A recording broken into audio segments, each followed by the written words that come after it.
The synergy of my three products, documentary poster, and double-page spread article, work together to promote a brand. The documentary poster is designed to intrigue the audience with its question, "Would you meet a stranger?" I used a picture of a keyboard to signify typing and talking to someone over the internet.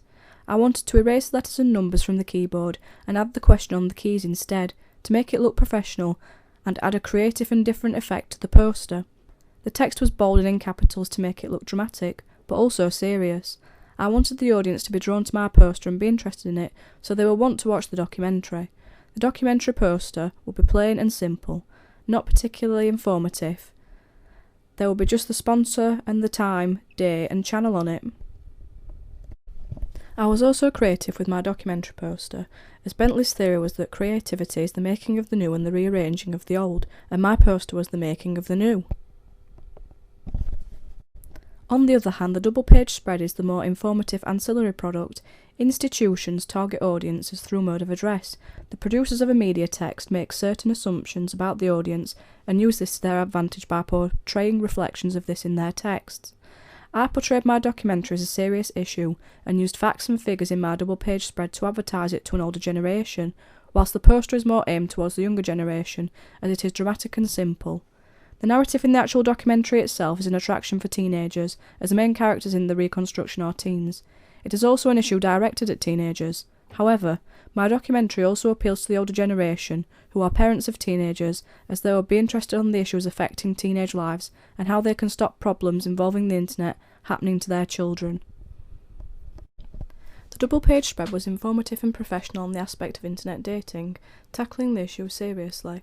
I added an input from the documentary's presenter Tom Hartley, so he was present in not just my documentary, but could discuss the problem in the double-page spread as well. In the 5-minute clip from the documentary, he does not discuss the issue thoroughly, because I wanted the narrative to be open and slightly ambiguous. Instead, I decided to involve Tom Hartley discussing the problem in the double-page spread, so it would attract people to the documentary, in this case particular adults. This would help discuss the issue more than in the documentary the double-page spread, because the double-page spread was not just the 5-minute clip I used for my project. By doing this, I would help bring together the facts and figures of the issue of internet dating and help get the issue brought across to my audience. In my ancillary products, I use similar layouts to real products. On my double-page spread, I added a drop capital at the beginning of my article to make it realistic.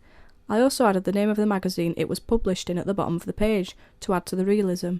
On my documentary poster, I added a sponsor, as Channel 4 usually have sponsors for documentaries, and I wanted to add to the conventions of real media texts. Also, by adding a sponsor in my actual documentary, I will be able to add a helpline and help site from the sponsor, directed at the general public, thus adding another convention of a real documentary. By putting the conventions of a sponsor in my documentary and my ancillary text, I will be bringing them together, and it will be showing the audience that they all link and work together. For the documentary itself, I wanted to get the point across to my audience that you always need to stay safe on the internet, and that even if you do not think you are putting yourself at danger, you still may be doing so. I targeted teenagers and adults with the documentary by showing the reconstruction to show what would happen if you made a mistake by meeting someone you hardly knew off the internet. I then backed this point up by the facts and figures used in my double-page spread and the rise of incidents caused by internet dating. The documentary and the double-page spread were the two products that portrayed the information about internet dating, while the poster just advertised the documentary, channel and sponsor. Together they all worked as a synergy.